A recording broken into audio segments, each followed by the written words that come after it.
नमस्कार, मैं हूँ आशीष वर्मा और आप देख रहे हैं अमर उजाला। जैसा कि आप सब जानते हैं कि 16 जून को नई दिल्ली में एनसीआर प्लानिंग बोर्ड की बैठक हुई, जिसमें हरियाणा के उस प्रस्ताव को खारिज कर दिया गया है, जिसमें से 5 शहर जिसमें 5 शहर जिन्हें बाहर एनसीआर की सीमा से बाहर किया जाना था। फिलहाल उस प्रस्ताव को बैठक में स्वीकार नहीं किया गया है। जो शहर एनसीआर से बाहर आने आने वाले थे, उनमें करनाल, महेंद्रगढ़, भिवानी, जींद और दादरी जिला शामिल है।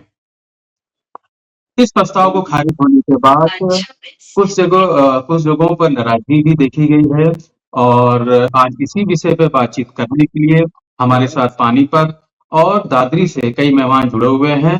तो इस पर चर्चा शुरू करते हैं। दादरी से बात करते हैं। सबसे पहले हम संदीप फोगाट जी हैं, व्यापार मंडल के प्रेसिडेंट हैं दादरी के। तो संदीप जी, आपका स्वागत है अमर उजाला के वेब चैनल पे। तो संदीप जी, आप क्या कहना चाहते हैं इस विषय पर? धन्यवाद। आपको क्या लगता है कि ये जो प्रस्ताव था, ये पास होना चाहिए था या जो फैसला लिया गया वो बिल्कुल ठीक है फैसला?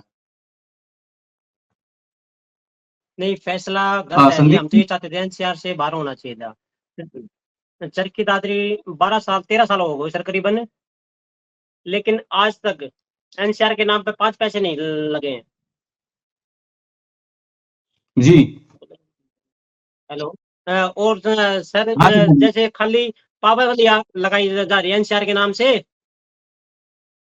क्या-क्या पाबंदी जो आप लोग भट्ठे झेलते हैं, हैं जब ये सर जैसे एनसीआर के सर्दी नाम के पर टाइम में आप लोग प्रदूषण क्या-क्या पाबंदी लगा रहे हैं? पाबंदी ये है सर, हमारे यहाँ दादरी डिस्ट्रिक्ट में करेसर जोन है।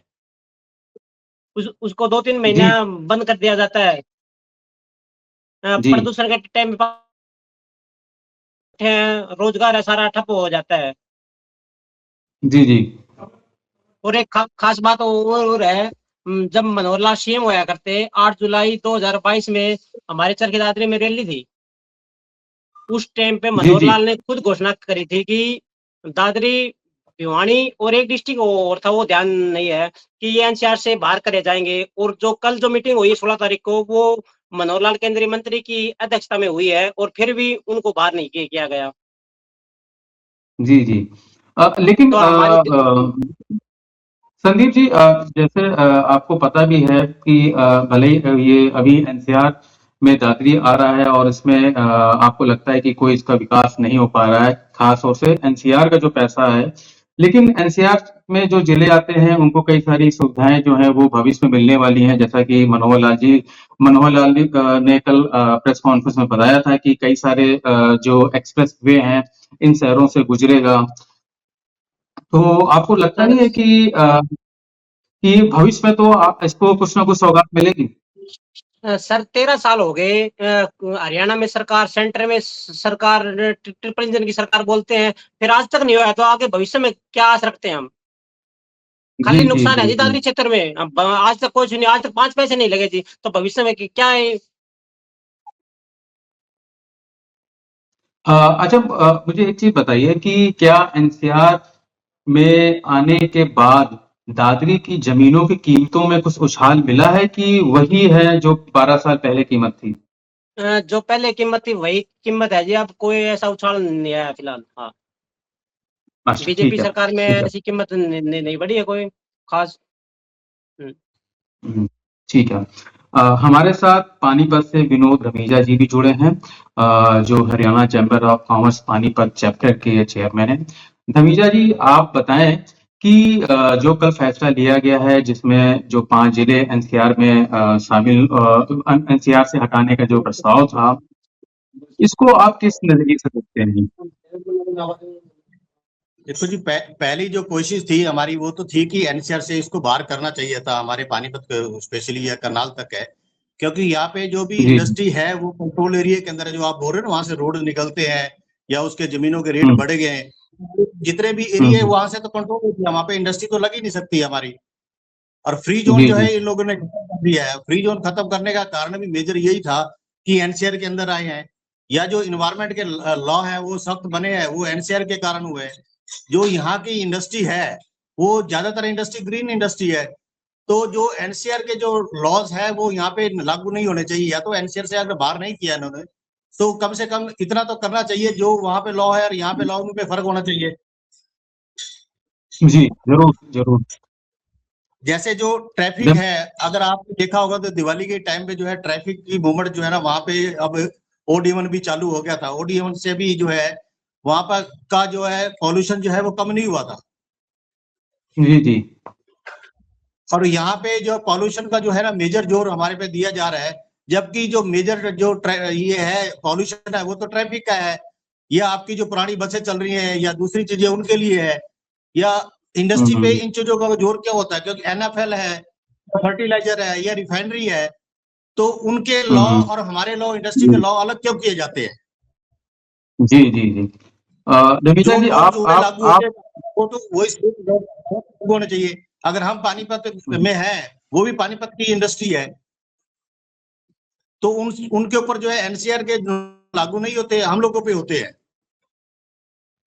नमिता जी आप बताइए हमारे दर्शकों को कि जब ये वायु गुणवत्ता आयोग के जो ग्रेड 1, ग्रेड 2, ग्रेड 3 के जब प्रतिबंध लागू होते हैं तब पानीपत की इंडस्ट्री को कितना नुकसान झेलना पड़ता है?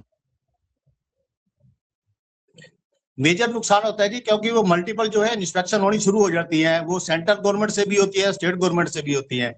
जबकि एक इंडस्ट्री में कोई इंस्पेक्शन होती है, कम से कम जो इंस्पेक्शन है वो एक इंस्पेक्शन में सारी चीजें कवर हो जानी चाहिए, वो कवर होती नहीं है, जिसके कारण इंडस्ट्री को जो है ना बहुत ज्यादा नुकसान हो जाता है। और वो मेजर जो है हरासमेंट होता है उन लोगों को, इंडस्ट्रियों को बंद किया जाता है, उनके चलान किए जाते हैं। और जो भी जी पॉलिसी जी जाती है लॉन्ग टर्म गवर्नमेंट की आती नहीं है, जिसके कारण से इंडस्ट्री को है बार बार जो है चेंजिंग करनी पड़ती है। मान लो एक जैसे हमारा भी बॉयलर का चल रहा है यहाँ पे, तो पहले जो है ना यहाँ गैस से था, फिर फ्यूल से चला, फिर बायोमास से चला। तो जो ये पॉलिसी बार बार चेंज होती है उसके कारण जो है इंडस्ट्री को एक बहुत मेजर लॉस होता है, और इंडस्ट्री बंद भी जी होती जी है, और जिसके कारण 2-2, 4-4, 6-6 महीने लग जाते हैं हम लोगों को दोबारा रीसेट करने के लिए। तो ये हमारी आपके चैनल के थ्रू जो है ये रिक्वेस्ट है गवर्नमेंट से कि कम से कम जो पॉलिसी बने उसको लॉन्ग टर्म पे बने, 4 या 5 साल की बने, ताकि जो इंडस्ट्री है उसका जो कॉस्ट जो है वो तो निकाल पाए उसके लिए। जी जी जरूर। हमारे साथ दादरी से शूटिंग कोच हैं मंजीत फोगाट जी, वो भी हमारे साथ जुड़े हैं। जी सर। मंजीत जी हाँ जी नमस्कार। स्वागत है आपका अमर उजाला के मंच पर। मंजीत जी आप किस तरह देखते हैं इस फैसले को जो एनसीआर के 5 जिले बाहर करने का जो प्रस्ताव था उसे खारिज कर दिया गया है, तो इसका इम्पैक्ट आपके आपके शहर में क्या पड़ेगा? हमारे शहर में सर काफी पड़ेगा, इसमें नुकसान ही है हमारे। तो पहले तो कह रहे थे कि कुछ बाहर नुकसान करेंगे, बताइए। इधर व्हीकलों का नुकसान है सर। इसमें 10 साल में डीजल पेट्रोल के साधनों को दिक्कत कर देते हैं ये। जी जी और खेलों के मामले में कुछ नहीं हुआ है अभी तक। 12-13 साल हो गए एनसीआर में आए हुए, स्टेडियम की जी घोषणा कर जी। देते हैं, अभी तक कुछ नहीं बना है। एनसीआर के लिए जो प्रस्ताव बना है 2041 का, उसमें तो एक ये भी इस बात का भी जिक्र है कि जो एनसीआर के जिले हैं उनमें स्पोर्ट्स एक्टिविटीज काफी बढ़ानी है ताकि जितने दिल्ली का जो बोझ है उसे कम किया जाए। तो घोषणाएं सर तो ये उसमें बहुत सारी हैं, सिर्फ घोषणाएं लेकिन करते हैं, काम कुछ नहीं करते जमीन पर। जैसा कि आप बता रहे हैं कि वहां पर अभी जो स्टेडियम की घोषणा हुई है वो अभी तक बना नहीं है, लेकिन एनसीआर की जो प्लानिंग है 2041 की उसमें इस बात का जिक्र जरूर है कि एनसीआर के लगते जो भी इलाके उसमें आ रहे हैं, डिस्ट्रिक्ट आ रहे हैं, उसमें खेलों की एक्टिविटीज बढ़ानी है, जिसमें कई सारे स्टेडियम का निर्माण किया जाना है। अभी तो सर 2041 में 15 साल पड़े हैं, 15 साल तक सरकार रहे ना रहे, घोषणा कर जाते हैं, होगा कुछ नहीं। बिल्कुल परेशानी रहेगी और कुछ नहीं होना है। अच्छा आप बताएंगे कि एक आपने कहा कि कुछ नहीं हुआ, तो आपको क्या उम्मीद थी कि इससे अगर अगर आप एनसीआर से बाहर हो जाते हैं तो फिर क्या फायदा होगा? कम से कम परेशानी तो नहीं होगी। यहाँ पर पाबंदियां इतनी लगी हुई हैं, ट्रैफिक की, हम्म साधनों की, हम्म, जी जी। प्रदूषण की। हम्म। जैसे पानीपत से जो आसानी से लग जैसे जाएंगे। पानीपत में धमीजा जी बता रहे थे कि वहां पर कड़े काफी नियम लागू कर दिए जाते हैं, इंडस्ट्री बंद हो जाती है, 6-6 महीने तक इंडस्ट्री बंद रहती है। तो क्या दादरी में भी इस तरह को देखने को मिलता है कि वहां पर जो ढाबे बिल्कुल फैक्ट्रियां जो सर, चल रही है क्या वो बंद होती है? बिल्कुल दिवाली के बाद सर्दी शुरू होती है, जब पाबंदी लगाते हैं, हम्म, बिल्डिंग जी जी वगैरह बनती है, उन पर भी रोक लगा दी जाती है। जी जी और जी पानीपत तो नजदीक है दिल्ली के, हमारे से 100 किलोमीटर दूर है दिल्ली। जी जी ठीक है। दमीजा जी। बहुत ज्यादा परेशानी है। जी जी दमीजा जी जी, सर। मेरा आपसे एक ये भी सवाल है कि क्या आप बता सकते हैं कि जब ये फैक्ट्रियां बंद हो जाती हैं तो सरकार तो मजदूर जो काम करते हैं आपके यहाँ उनको तो भरपाई भी करते हैं, इस बार सरकार की ओर से पैसा भी दिया गया था। क्या आप लोग भी कभी इसकी भरपाई की बात करते हैं सरकार से, या सरकार से कोई मांग रखी हुई है आपने? नहीं नहीं जी, ऐसी कोई सरकार से मांग रखते भी हैं कोई जो बेल पैकेज का, तो ऐसा कोई पैकेज हमें आज तक मिला नहीं है कि जो इंडस्ट्री जी बंद जी है तो उस टाइम कोई खास सहूलियत दी जाए या कोई पैकेज दिया जाए हम्म, गवर्नमेंट की तरफ से, स्टेट गवर्नमेंट से या हम्म। सेंट्रल गवर्नमेंट से कोई नहीं आता हम लोगों के पास। सिर्फ हरासमेंट होती है और वो टोटल जो लॉस है बियर का जो है इंडस्ट्री को करना पड़ता दमीजा जी, मान लेते हैं कि एनसीआर से पानीपत या करनाल या दादरी बाहर नहीं निकला है, लेकिन क्या आपके जो व्यापारी लोग हैं या कारोबारी लोग हैं, क्या कोई इस तरह का सॉल्यूशन बता सकते हैं कि एनसीआर में ठीक है बाहर नहीं निकले हैं, लेकिन ये सॉल्यूशन है, अगर ये सॉल्यूशन लागू कर दिए जाएं, सरकार लागू कर दे तो हमें इस पर कोई ज्यादा कठिनाइयां नहीं आएंगी। कुछ ऐसा सुझाव बता सकते हैं? है। इसमें हमारा सुझाव सिर्फ ऐसा ही है, एक जो है ना टेक्निकल टीम को लगाया जाए और एनसीआर के जी अंदर जी जो चीजें जो पॉल्यूशन है उसको चेक किया जाए और जो बाहर आउटर के जो सिटी है उनको किया जाए और नॉर्म्स जो है उसी हिसाब हम्म से बनने चाहिए। क्योंकि पीछे जैसे मैंने आपको हम्म बताया कि यहाँ पे जो ट्रैफिक मूवमेंट बंद कर दिया था, जबकि ग्रैब का जो सिस्टम वो कैसे कैसे टूट रहा था के बंद करने के, तो इट मीन ये हुआ कि पानीपत का कोई असर पे नहीं है, शहर के नॉर्म्स हम हम्म लोगों पे लागू क्यों होते हैं। हम्म। मतलब आप कहना जो चाहते हैं है कि जब साउथ हमारे ऑफ हमारे एनसीआर और एनसीआर के अलग होने चाहिए। आप ये कहना चाहते हैं कि जब हमारे शहर पॉल्यूशन नहीं फैला रहे हैं तो हमें इस पाबंदी हमारे ऊपर क्यों लगाई जाती है, ये कहना चाह रहे हैं सर आप? क्योंकि वो पाबंदियां लगती बिल्कुल। है जो एनसीआर के अंदर जो पॉल्यूशन है वो सेम पाबंदियां हम लोगों पे जी लगती है, जबकि वो ऐसी पोजीशन हमारे यहाँ से कोई भी ऐसे इन्वायरमेंट को खराब नहीं किया जाता और ना ही कुछ ऐसे पॉल्यूशन के जो होता है। अगर ठीक है। पर्टिकुलर आप दिल्ली दिल्ली के और पानीपत को अलग अलग सेगमेंट को देख के अगर चेक करोगे तो आपको पॉल्यूशन जो है ना दिल्ली में बहुत ज्यादा है, पानीपत के अंदर नहीं है। ना कोई पानीपत इंडस्ट्री कोई ऐसी है कि जो पॉल्यूशन फैलाती है। ठीक है। अ, दादरी से हमारे साथ अतुल फोगाट जी भी जुड़े हैं। अतुल जी दादरी के कारोबारी हैं और वो भी इस जो पाबंदियां हैं वो उससे इन पाबंदियों का असर इन पर भी देखा जा रहा है, इनके कारोबार पर देखने को मिलता है। अतुल जी, जी सर। जैसा कहते हैं कि एनसीआर में आ गए हैं तो एनसीआर में जो प्रॉपर्टी होती है उनके रेट बढ़े जाते हैं, तो क्या इस तरह के फायदे आपको भी देखने को मिले हैं या सिर्फ ही पूरी बातें हैं? नहीं नहीं सर, ये सर्वे फौरी बातें हैं। प्रॉपर्टी के रेट उसी दर से बढ़ रहे हैं जो नॉर्मल रूटीन से जब पहले एनसीआर से बाहर थे तब बढ़ते थे। एनसीआर का जी कोई जी अलग से असर नहीं है। जी। हाँ। तो आपको क्या लगता है कि ये जो दादरी जिला है इसको क्या बाहर कर रखना चाहिए था एनसीआर से? बिल्कुल बिल्कुल सर, इसको एनसीआर से बाहर होना चाहिए हमारे जिले को। आप एनसीआर बताइए के कि नाम पे क्या इसके नुकसान झेलने पड़ रहे हैं आपको? सर नुकसान तो काफी हैं। देखिए, व्यापारी वर्ग से हम संबंध रखते हैं। आज तक हम्म हमारे को जिला बना हुआ 13 साल हो गए। एनसीआर के अंदर हम आते हैं, यहाँ यहाँ पर ना तो कोई हम्म, इंडस्ट्रियल एरिया डेवलप किया गया। सरकार स्टार्टअप की जी बात कर रही है। स्टार्टअप कहाँ जी से जी होगा अगर इंडस्ट्रियल एरिया नहीं है? एनओसीज नहीं मिल पाती, हम्म इंस्पेक्टरी राज खत्म नहीं हो रहे। हम्म, आप बताइए कैसे डेवलपमेंट आएगी? अगर कोई बिल्कुल नया सही कह युवा साथी कोई बिजनेस शुरू करना चाहता है, लोन फैसिलिटीज नहीं मिल पाती, कोई इंडस्ट्रियल एरिया नहीं है, तो वो सेटअप कैसे करेगा?